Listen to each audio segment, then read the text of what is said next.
皆さんどうもこんにちは。今回は佐々木文夫さんの著書僕たちは習慣でできているという本について解説します。本日のお品書きは次の通りです。1元、新年の目標は達成できない。2元、習慣の正体。3元、習慣化のコツ。それでは行きましょう。1元、新年の目標は達成できない。この本の中で新年の目標が達成できる人は100人中8人であると書かれております。つまり多くの人が新年を迎えるにあたって目標を掲げると思うんですが、大多数の方が未達成で終わってしまいます。例えばお酒をやめようとか、毎日運動しようとか、毎日読書しようとか目標を立てても、数日後にはお酒を飲んで運動もやっておらず、買った本も読まずにそのままなんてこともよくあることだと思います。そして多くの人は目標を達成することができなかった理由が自分の意志が弱いからだと考えてしまうのです。しかし佐々木さんは次のように言います。意志力は感情に左右され、不安や自己否定感によって失われる。そして人間は感情をなくすことはできないので、感情に左右される意志力はいつまでも頼りない。では、私たちがどのように目標達成のための行動を継続することができるのでしょうか。感情をなくすことはできないのだから、感情に左右される意志力に頼るのではなく、やりたいことを習慣にすれば良いのです。2元に参りましょう。習慣とは一体何か。習慣の正体について解説します。習慣とは、ほとんど考えずにする行動のことです。何かが習慣になっている状態というのは、意識をほとんど使わず、限りなく無意識の行動に近い状態なのです。例えば、朝起きてからの行動を考えてみましょう。ベッドから起き上がり、トイレに行き、シャワーを浴びる。朝食を食べて歯磨きをしたら、服を着替え、靴紐を結んで出かける。歯磨きするときに、歯磨き粉の量どれくらいにしようかな、靴紐をどのように結ぼうかなとか考えないですよね。その状態では、その行動を取るか否かという悩みや決断、選択など無意識に関する問題がそこにはないのです。つまり、習慣にした行動は感情に左右される意志力をほとんど使わずに、ほぼ無意識に行動できるようになるということです。そして一度習慣にさえしてしまえば、私たちは特に意識しなくてもやりたいことを行動できるようになるのです。すごくないですか、これ。この本では習慣は3つの要素で成り立つと紹介されています。1、トリガー。2、ルーティン。3、報酬。具体例を見てみましょうか。まず1つ目のトリガー。これは行動を起こす原因の事前の行動です。例えば皆さん、テレビを見るときってテレビを見たいから見ているのではないという時もありますよね。何気なくテレビの前のソファーに腰掛けたら無意識にテレビをつけていた。お風呂に入った後に何気なく冷蔵庫を開けてビールがあったからそれを飲んでいた。これらの行動のトリガーはソファーに座ることと冷蔵庫を開けることです。次にルーティン。これはトリガーによって引き起こされる決まった行動のことです。先ほどの例ですと、ソファーに座ったことでテレビを見ること、冷蔵庫を開けたことで晩食をすること、そのことです。これがルーティンになります。3つ目は報酬。これはルーティンを行うことで得られる喜び、楽しさ、気持ちよさのことです。テレビドラマを見ると笑ったり心が動かされ感動します。またお酒を飲むと仕事で疲れた心を癒すことができます。このようにルーティンを行うことで得られる喜び、楽しさ、気持ちよさが報酬になります。私たちはこの報酬を求めてテレビを見たりお酒を飲むといった行動を取ろうとするのです。そしてこの報酬というのは書き換えることができます。例えば美味しかったレストランにはまた行きますし、まずければ行かなくなります。私たちは行動の結果得られた楽しさや嬉しさといった感情を何度でも味わおうとするのです。行動と報酬の結びつきは行えば行うほど強化されていきます。そして繰り返し何度も実践することで自分が感じられる報酬が何であるかを書き換えることができるのです。ですから私たちは何かを習慣にしたいときにはこの報酬を書き換えさえすればいいのです。では2元のまとめになります。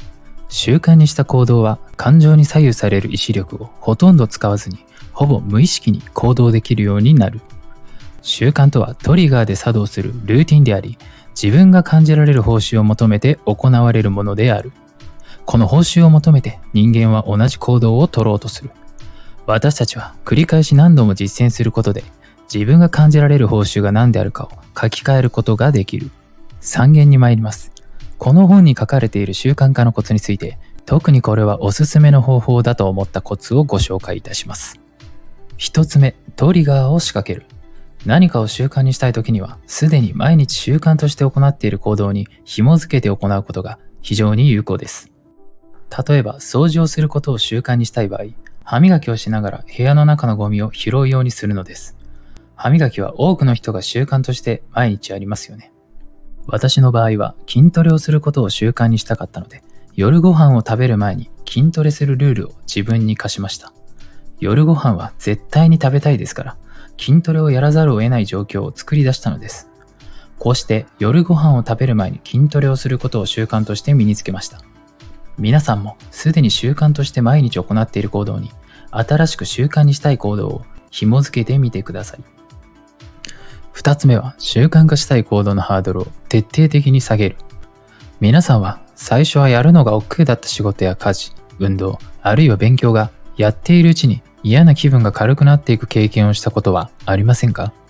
このプロセスは作業興奮と呼ばれるもので、何かをやり始めてしまうことで脳の側坐核が活動してやる気が生まれるのです。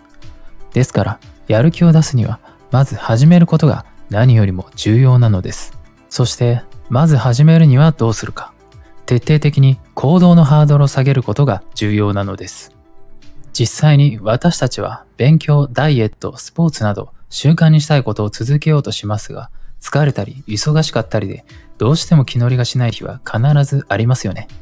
ですから、このような時にはハードルを徹底的に下げることが行動を開始するコツなのです。例えば、腕立て伏せを30回やると決めていたけど、やりたくない時は腕立て伏せ1回することで OK にしてみるのです。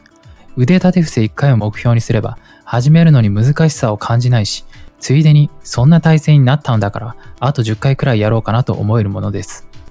腕立て伏せを1回やってみて、これ以上は無理だなと思ったら、その日はそれで終了。まだできるなと思ったら、もう1回やってみるのです。そうしているうちに予定通り30回やれてしまったということもよく起こります。他にもランニングを習慣にしたい場合、冬の朝は寒いので、ランニングウェアに着替えることが最初のハードルになります。ハードルを下げるためには、ランニングウェアを着て寝るのです。そうすれば、朝寒い中着替える必要はないので、起きてすぐにランニングに行けるのです。このような方法で気乗りしない時でも、ハードルを徹底的に下げることで、簡単な行動からスタートすることで、行動を習慣化することができるのです。習慣化のコツ3つ目、他人との約束をする。私たちは他人に認められたいという承認欲求を持っています。これは人間が持って生まれたものなので、私たちは少なからず人の目を気にして生きています。私たちは不思議なもので、自分との約束は平気で破ってしまうんですよ。ですが、他人との約束については承認欲求が働いて、約束を守ろうという意識が強く働くのです。この承認欲求を利用して行動を習慣化してしまおうということです。